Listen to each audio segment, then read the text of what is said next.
જેના જીવનમાં આ મૂળભૂત જરૂરિયાતો ના હોય એ માણસ દુખી રહે, બરાબર ને? રોટી, કપડાં, મકાન, આ જીવનની 3 મૂળભૂત જરૂરિયાતો છે, અને એ ન હોય ને તો માણસ દુખી રહે. સાચી વાત કે ખોટી વાત? સાચી વાત ને?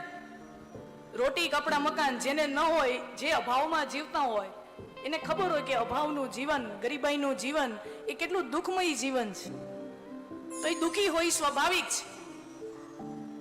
પણ જેની પાસે બધુંય છે અને છતાંય દુઃખી છે, એવા દુખિયાનું શું? સમજો મેં ક્યાં કહેના ચાહતી હું. જેની પાસે કાંઈ ન હોય ને એનું દુઃખ આપણને હજી સમજાય ખરું. હા, જેના પેટમાં કોળિયો નથી ગયો, એની ભૂખની એની આંતરડાની ભૂખ, ઈ આગ, એની દયા આપણને આવે.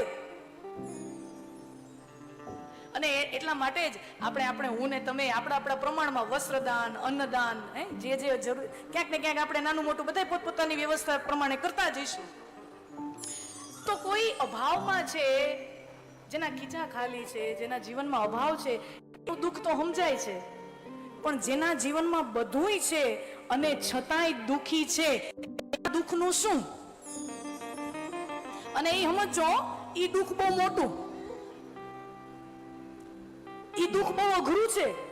ઓલું દુઃખ તો શું છે કે આજે ઈ માણસ ગરીબ છે, થોડોક મહેનત કરે, થોડોક ક્યાંક ગામડામાંથી શહેરમાં વયો જાય, થોડોક 5-5 રૂપિયાની નોકરી કરે, મજૂરી કરે, નોકરી કરે, ધીમે થોડોક વેપાર કરે, તો એ ક્યાંક ને ક્યાંક એક સમય એવો આવશે કે અત્યારે જે દુઃખ છે ને એનું નીકળી જશે. પણ જેની પાસે બધુંય હોવા છતાં જે દુઃખી છે, અન્નના ભંડારો ભર્યા છતાં એને ભૂખ લાગતી નથી, અને સુંદર મજાના બેડરૂમ હોય, સુંદર મજાના બિસ્તર હોય, અને છતાંય ઊંઘી શકતો નથી, ઈ માણાના દુઃખનું શું?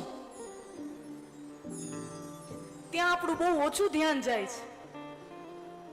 બેઝિક નેસેસિટીઝ ઓફ લાઈફ ઈ પૂરી થયા પછી પણ જે અધૂરપ મને તમને વર્તાય, જે ખાલીપો મને તમને વર્તાય, જે દુઃખ મને તમને વર્તાય, ઈ દુઃખ દૂર કરવા માટે આવા વ્યાસપીઠની શરણમાં આવવું પડે, આવા શાસ્ત્રોની શરણમાં આવવું પડે, કે ત્યાંથી કોક એવો વિચાર મળી જાય, ત્યાંથી કોક એવો વિચાર મળી જાય, ત્યાંથી કોક એવું બીજ મળી જાય જે મારા મનને શાંતિ આપે, મારા મનને તૃપ્તિ આપે, મારા હૈયાને ટાઢક આપે. અને આ કથાઓ હું તો બહુ પ્રમાણ સાથે કહું, આ કથાઓએ કેટલા લોકોને આશ્વાસન આપ્યા છે. અમારી કથા સાથે જોડાયેલા એક બેન છે, વર્ષોથી કથા સાંભળતા આવે, જેટલી પણ ઓનલાઈન હોય, નજીકના વિસ્તારમાં હોય તો આવે, પણ બધે કેમ પહોંચાય તો ટીવીમાં ખાસ જોયા જ રાખે, અને સાથે સાથે મને ક્યારેક પત્ર પણ મોકલે બધું.